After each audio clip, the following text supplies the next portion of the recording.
Hello दोस्तों, कैसे हैं आप लोग? आशा करती हूँ कि आप सभी लोग बहुत अच्छे होंगे। देखिए, मैं आपसे आज एक चीज़ें शेयर करना चाहती हूँ 1-2 जो मेरे मन में है। बहुत से लोग कहते हैं कि टीचर की जॉब बहुत ईज़ी है।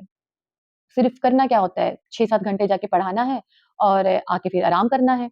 बस यही तो करना है। लोग कहते हैं कि आराम से जाओ, जाके बैठ के पढ़ाओ। तो क्या सच में ऐसा होता है क्या? नहीं, सच में ऐसा नहीं होता है। आप में से जो टीचर होंगे, मेरे इस व्लॉग से खुद को रिलेट कर पाएँगे, मेरी बातों से खुद को भी रिलेट कर पाएँगे और हो सकता है मेरे साथ कुछ लोग सहमत भी हों, कुछ नहीं भी हो सकते हैं।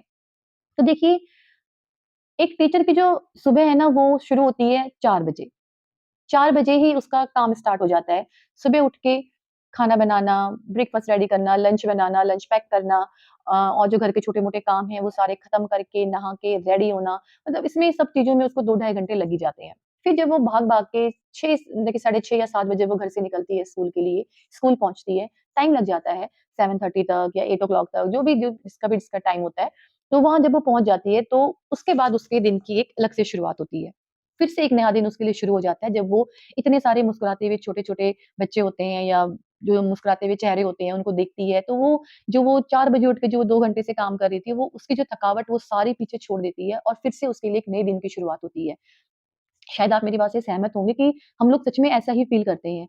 हम लोग भूल जाते हैं कि हम 4 बजे उठे थे। जैसे ही स्कूल के गेट पे आप एंटर होते हो, आपको लगता है कि अब से ही दिन शुरू होता है।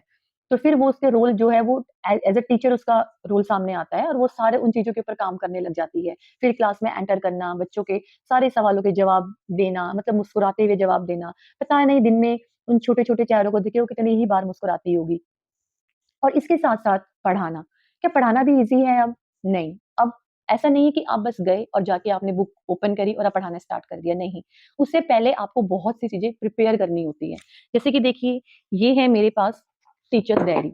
ये लेसन प्लान जिसको बोलते हैं, टीचर्स डायरी होती है, जिसमें आपको पूरे वीक का, सभी क्लासेस का, सभी सब्जेक्ट का, पूरे वीक का आपको लेसन प्लान रेडी करना होता है कि आप क्या पढ़ा रहे हो, आप किस तरीके से पढ़ा रहे हो, आप मतलब कौन-सी टीचिंग एड्स यूज़ करना चाहेंगे। स्टूडेंट को आप फिर पढ़ाने के बाद जब वीक का लास्ट आ जाता है, तो आपको वो भी इसमें रिकॉर्ड करना होता है कि क्या आपने चीज़ें ऑब्ज़र्व करी हैं। मतलब ये सारी चीज़ें आपको इसमें मेंटेन करके रखनी होती हैं।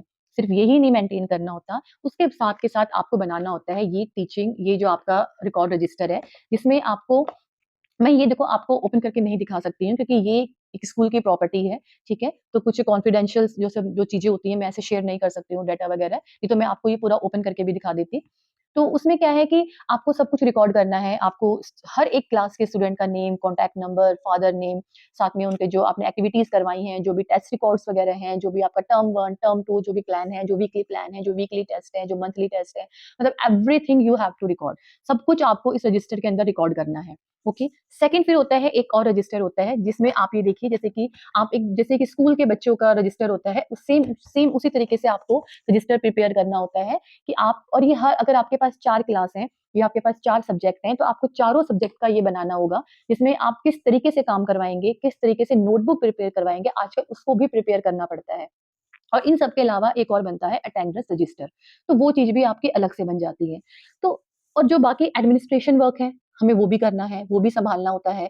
जितने भी मतलब पेरेंट्स से कॉन्टैक्ट करना है, पेरेंट्स को कॉल करना है, पेरेंट्स से फीडबैक लेनी है, ये सब काम भी एक टीचर को करना होता है। तो सिर्फ़ पढ़ाना ही नहीं है, और भी बहुत सारी चीज़ें हैं। आपको एक्टिविटीज़ भी प्लान करनी होती हैं, आपको मतलब ये है बच्चों को मोटिवेट करना है, बच्चों की मतलब और जो छोटे-छोटे फंक्शन्स आते हैं, वो भी प्रिपेयर करने हैं, बच्चों को प्रिपेयर करवाना है, उसके लिए रेडी हो करना है। मतलब सोचो क्या सिर्फ़ जाके मैं 1 लेसन पढ़ाना या 4 लेसन पढ़ा के आ जाना, क्या यही टीचिंग है? नहीं भई, ये टीचिंग नहीं है। अब टीचिंग की जो डेफ़िनिशन है वो बदल चुकी है। एक टीचर को ऑल-राउंडर होना चाहिए आज के टाइम पे। ये ऐसा माना जाता है कि आपको सिर्फ़ पढ़ाना नहीं है, आपको एक क्रिएटिव टीचर होना बहुत ज़रूरी है। आपकी ड्राइंग अच्छी होनी चाहिए, आपकी हैंडराइटिंग अच्छी होनी चाहिए, आपकी क्रिएटिविटी आपको आनी चाहिए। आपको मतलब ये मैं बोलूँगी कि अच्छे से एक्टिविटीज़ कंडक्ट करनी आनी चाहिए। आप एक अच्छे टीचर के रोल में तभी माने जाएँगे जब आपको सब कुछ अच्छे से आता है, आपकी कॉम स्किल्स अच्छी होनी चाहिए। डेफ़िनिटली आप एक टीचर हो तो कॉम स्किल्स तो मैटर करती ही करती हैं। तो ऑल-राउंडर सब आपको होना बहुत ज़रूरी है। चाहे वो हिंदी है, इंग्लिश है, मैथ है, ईवीएस कोई भी टीचर है, साइंस, सोशल साइंस, आपको ऑल राउंडर होना है।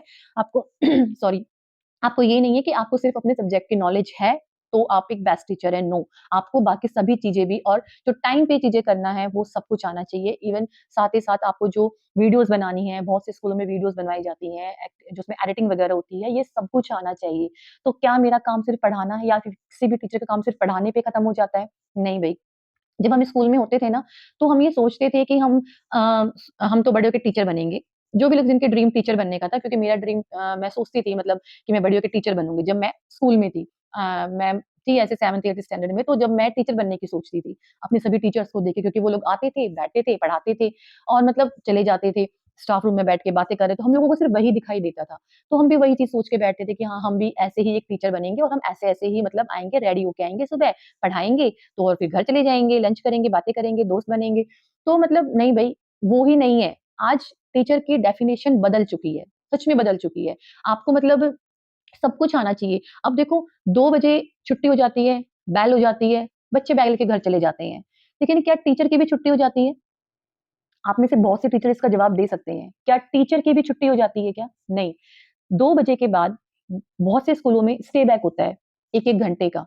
जहाँ वो बैठ के टीचर्स जो स्टूडेंट नोटबुक्स चेक करती है, जहाँ वो टेस्ट नोटबुक चेक करती है, टेस्ट रिकॉर्ड बनाती है, उसको क्या पढ़ाना है उसके लिए वो खुद को प्रिपेयर करती है। क्योंकि आज बहुत बच्चे भी एडवांस हो गए हैं, आपको उनके अकॉर्डिंग खुद को प्रिपेयर करना होता है। डेली एक टीचर अपने आप को प्रिपेयर कर रही होती है। आप ऐसा नहीं है हर हर साल बुक्स चेंज हो जाती हैं, सिलेबस चेंज हो रहे हैं। बच्चों की नॉलेज मतलब बच्चे बहुत ही क्वेश्चन्स पुट कर रहे होते हैं, तो आपको ये है कि नहीं मुझे जब मैं स्टूडेंट के सामने खड़ी हूँ, तो मुझसे चाहे कुछ भी पूछ लिया जाए, मुझे उसका जवाब देना है, बच्चों को आंसर करना है, समझाना है, मुझे समझाने की जो मेरी टेक्निक्स होती हैं, मुझे वो भी अलग-अलग चेंज करनी होती हैं। ऐसा नहीं है बस आप क्लास में गए, आपने पढ़ा दिया, अब 4 बच्चों को समझ में आ गया, नहीं भई, जिन 4 बच्चों अगर मान लें किसी 2 बच्चों को समझ में नहीं आया है, तो आपको उसके अकॉर्डिंग फिर से वो चीज़ें दोबारा ही समझानी पड़ेंगी। ऐसा नहीं है कि आपने सिर्फ आप अब खुद प्रिपेयर हो गई हो, आपने खुद समझा दिया दैट्स इट इनफ नहीं, ऐसा नहीं है।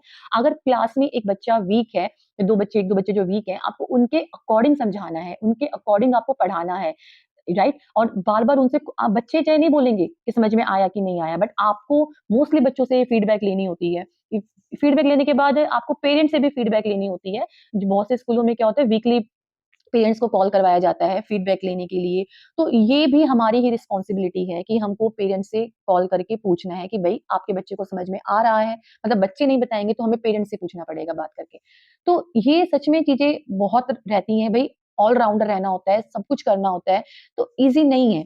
आज घर आने के बाद भी उसको मतलब ये है कि इतने सारे जब बच्चों को पढ़ा के आती है, तो घर आके भी बहुत से टीचर्स के बच्चे होते हैं, घर आके उनको पढ़ाना, फिर वही घर के रूटीन करना, घर में वो 2 बच्चे मतलब जैसे ही वो 2 बजे से 2 या ढाई 3 बजे जब भी वो घर से स्कूल से निकलती है, तो उसके माइंड में फिर ये होता है कि मुझे बस अब घर जाना है, घर जाके 2 बच्चे मेरे भी वेट कर रहे हैं, 1 या 2 बच्चे जिसके भी जो हैं, हमारे भी बच्चे वेट कर रहे हैं, उनके लिए हमें खाना बनाना है, उनको जाके देखना है, फिर उनका होमवर्क करवाना है, उनको पढ़ाना है, उनके संग खेलना है, क्योंकि आज हर एक बच्चे को टाइम भी चाहिए, उनको टाइम भी देना है। फिर आप डिनर की तैयारी कर रहे हो, फिर बच्चों को खाना खिला रहे हो, फिर आप सब कुछ क्लीनिंग कर रहे हो, फिर रात को ही आप मॉर्निंग में क्या बनाना है, उसके लिए प्रिपेयर कर रहे हो। अब मॉर्निंग में ब्रेकफास्ट की भी प्रिपरेशन करते हो, आप घर जाके मुझे कल क्या पढ़ाना है, उसकी भी प्रिपरेशन करते हो। तो क्या सच में ईज़ी टास्क है ये? नहीं है भई। आज बहुत टाइम बदल चुका है, तो चीज़ें भी उसके अकॉर्डिंग चेंज हो चुकी हैं। टीचर की डेफ़िनेशन वाक़ई चेंज हो चुकी है। तो अगर आप लोग मेरी बात से सहमत हैं, तो मुझे कमेंट में ज़रूर बताना या फिर आपके जो व्यूज़ हैं या आपके जो पॉइंट ऑफ जो भी मतलब आप सोचते हो, तो आप मुझे कमेंट में ज़रूर बताना और ऐसे ही आगे की व्लॉग्स के लिए आप मेरे साथ बने रहिएगा। मेरे चैनल को ज़रूर सब्सक्राइब करना। Thank you, bye, take care.